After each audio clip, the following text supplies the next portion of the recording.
నేను రానండి మీరు వెళ్ళండి అనట. రా ఒకసారి చూస్తూ ఇంట్లో అలాగుంటావేటి కొద్దిగా ఖుషి అవుతాను. ఇప్పుడు పిలిచింటారు సీతాలన్నయ్య అక్కయ్యకు, అంతేనా? అన్నయ్య అన్నారు, సీతాలన్నయ్య అన్నారు ఎప్పుడు అక్కయ్య రావాలని ఈరోజు అక్కయ్య వచ్చారంటే ఎంత చెప్పి పుష్ చేసింటని ఈరోజు ఇక్కడికి వచ్చారు. నేను ఇప్పుడు చూస్తున్నాను అక్కయ్య కూడా, అవునా? కాబట్టి వాళ్ళకి ఏముంటుంది, ఎందుకు కొందరికి నలుగురి మధ్యలో రావంటే భయము, అలానే ఎన్నో ఎందుకు అక్కడ వెళ్ళడం మళ్ళీ వెళ్ళడము రావడం, ఎందుకు ఇక్కడ ఏదో ఇక్కడ ఉండి భోజనం చేసుకుని రెస్ట్ తీసుకుంటానంటారు. కానీ ఏం చెప్తారు, ఖుషి కలిగించడం. ఎవరికి? కొంతమంది నిరాశగా ఉండే వాళ్ళకు కూడా ఉమంగ ఉత్సాహం. ఇలా వచ్చామంటే ఒక ఉమంగ ఉత్సాహం, అందరితో కలవడమే ఒక ఆనందం అని ఈ అలౌకిక సంబంధం. మనం ఒకరిద్దరు ఉండేది వేరు, పరివారం అందరితో కలిసేటువంటి సంతోషం వేరు కదా. ఇది ఎలాంటిదంటే దిల్ చికిత్సాత్మక అనే వాణి ద్వారా ఉమంగ ఉత్సాహం ఎలా సంబంధ సంపర్కంలో కూడా ఆత్మకు మీ శ్రేష్ఠ సాంగత్యముక రంగుని అనుభవం చేపించదు. ఈ విధితో పుణ్యాన్ని ఖాతా జమ చేసుకోండి. ఇదంతా పుణ్య ఖాతానే, ఒకరికొకరు మనం చేసుకునేటటువంటిదంతా కూడా పుణ్య ఖాతా.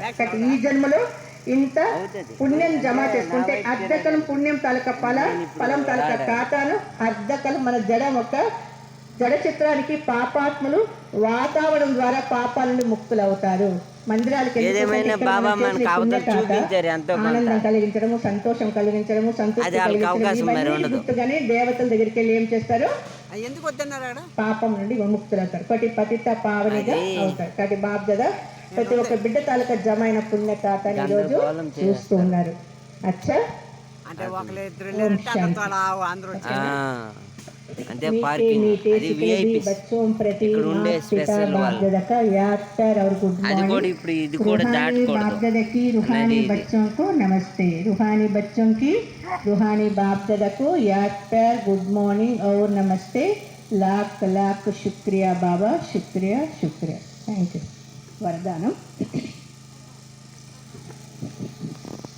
కర్మయోగి ప్రతి సంకల్పము మాట ఏదేమైనా నా గద్ది బాబా మంచిగా చేశారు. నిరంతర యోగి మించిన గద్దే లేదు. కర్మయోగిలో ఇవ్వడానికి వచ్చా కదా. ఆట ఆడుతూ పాట పాడుతూ తింటూ తాగుతూ ఎవరిని స్మృతి చేయాలి, ప్రతి సంకల్పము మాట కర్మ శ్రేష్టంగా చేసుకునే వారే నిరంతర యోగి భవ.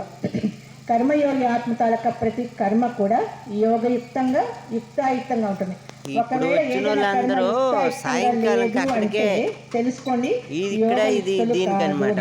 అంటే కర్మ జరిగింది అంటే అప్పుడు నిరంతర యోగిలు కారు. కర్మయోగి అంటే అర్థం ఏంటి, ప్రతి సెకండు ప్రతి సంకల్పము ప్రతి మాట సదా శ్రేష్టంగా ఉండాలి. శ్రేష్ట కర్మకు గుర్తు మనం శ్రేష్ట కర్మ చేస్తున్నాము అంటే ఎలా తెలుసుకోవడం, మరి మనకు మనం చేయాలి. ఒక్కోసారి మన మంచి కర్మ చెడు కర్మ తెలియదు. శ్రేష్ట కర్మ చేసిన వాళ్ళ గుర్తు చెప్పండి ఎవరైనా. మురళి ముందు చదివేశారు వరద